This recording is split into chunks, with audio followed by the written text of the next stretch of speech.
Zane! Oh, the horse. Horsey, horsey. Horsey, horsey. Whew. Look at the goat, Blake, oh. Lagyan ng mga. Oh, there's ducks.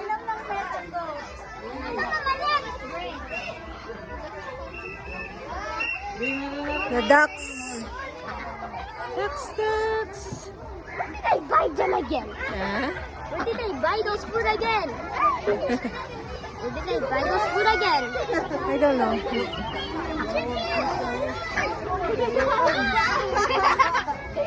I don't know. Oh, oh, the horse. Oh.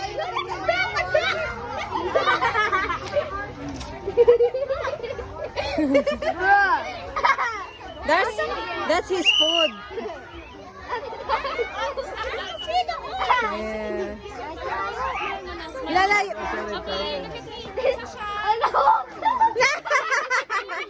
You give it all. Where do I get those horse food la? Ito, bayad.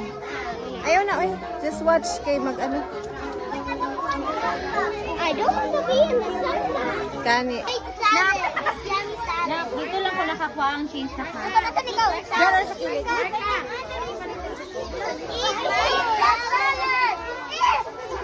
No? Kasi may gagawin din siya para sa ating birthday celebrant na si Kuya. O anong gagawin ni Nigel this morning? Sing and dance.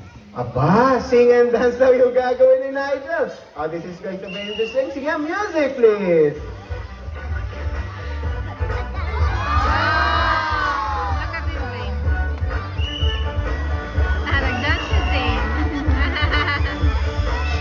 Oh, one more time. Come on.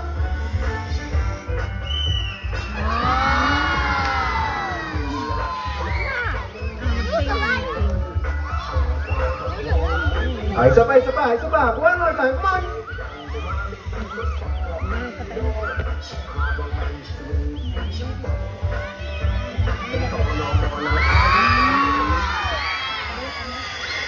Oh, parang ayaw niyong kumanta. Nag-concert daw kasi siya kagabi. Okay? Well, anyway, let's give a round of applause naman sa ating lovely parrots, to Sina Donald, and of course, to Nigel. Thank you so much to both of you. The movements, please. Alright, there goes our kapitan, no? Our Philippine Hawk Eagle. Ah, hindi yung Philippine Eagle, ha? Hindi yung mga monkey-eating eagle. Magkaiba po sila. Kasi alam niyo po, yung mga Philippine Eagle, their wingspan reaches 7 to 8 feet. Ganun po kahaba. Pero pansin niyo na naman itong si Kapitan, napakaliit lang. But because of their facial feature, because of their color, madalas, pag lumilipad po sila, Kapitan, in the Philippine forest, napagkakamalan po silang mga Philippine Eagle. Okay? Now, since our topic is about bird diet, kung napapansin nyo, may kinakain si Kapitan. Ha, nakikita nyo ba? Ha, are you seeing Kapitan? And what they eat are actually meat. Karne po yung kinakers. It has the ability to absorb sound. So no matter how hard they flap their wings, so kanina, nakita nyo? O yan, ganyan. No matter how hard they flap their wings, they're barely making any sound.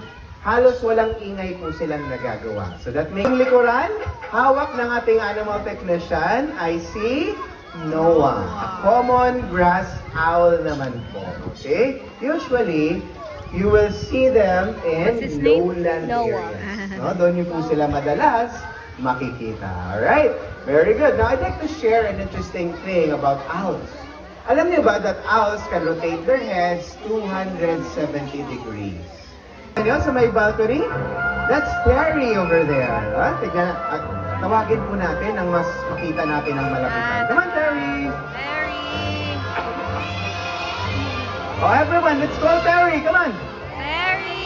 Oh, Terry, come on! Come on, Terry! Oh, ayaw ni Terry. Well, anyway, that's okay. Kukunin po nating animal technician para mas makita natin ng malapitan. Alright? Now, I'd like to share a bit about Terry. Si Terry po ay isang Mindanao Tarictic Hornbill. A Mindanao endemic bird. Ibig sabihin, dito lang po sa Mindanao makikita. Now, if you're visiting from Luzon, maybe from your Visayas or from other countries, you're very fortunate to see a Mindanao endemic bird. But you know what? There's a sad story about these birds. Kasi alam nyo po, their population is continuously decreasing. Bumababa na po yung populasyon nila. All because of deforestation. No? Anong napapansin natin sa ating kapaligiran? Diba, ang dami na hong buildings, subdivisions, malls, diba? O, anong nangyayari? Unti-unti na po natin kinukuha pala yung mga lugar where they once lived for them to breed and multiply. Everyone.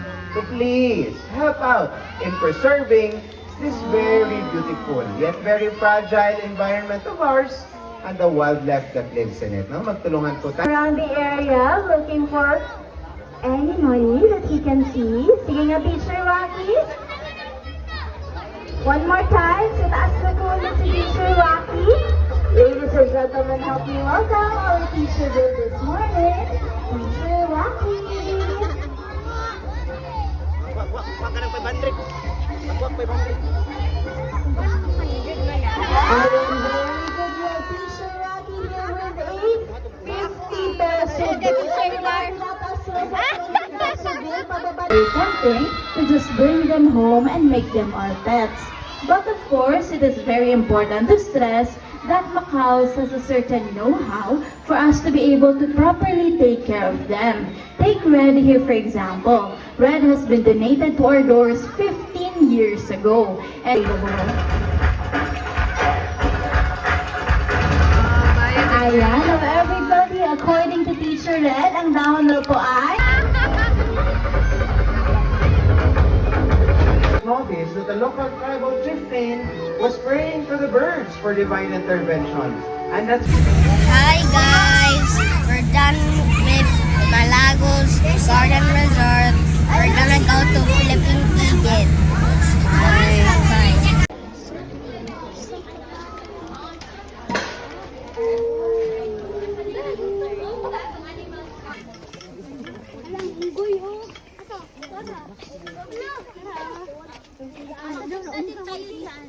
Mamaya na. Unggoy ka. Sige, you go, go, go. Monkey. Monkey. Unggoy means monkey. Hay, ginoo ko.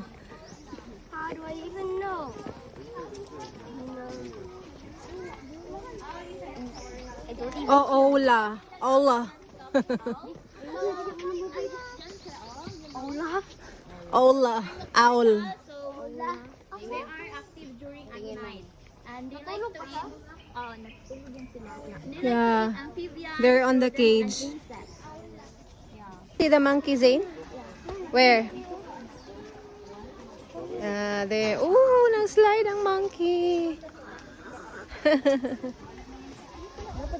1,000 annually po. Oh, Para really? masuportaan sila. But, the good thing about that, ma'am, is pwede mo siya naman para yan may pangarap, pagbabago. Once na pwede ka mahatag og So name until sila. now, naghatag yapon sila. Annually, 200,000. Oh. Pero pag another, for Philippine Eagle lang po yan, ma'am. Pero Oo. pag another wildlife species like pareha atong mga milo, ma'am, Oo. pwede mga 25K annually gihapon. Annually gyapon. Depende sa Itong sa bird show cute.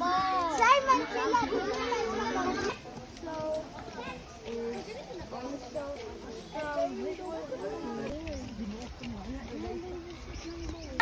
Para ma-regulate iyang body temperature. Natulog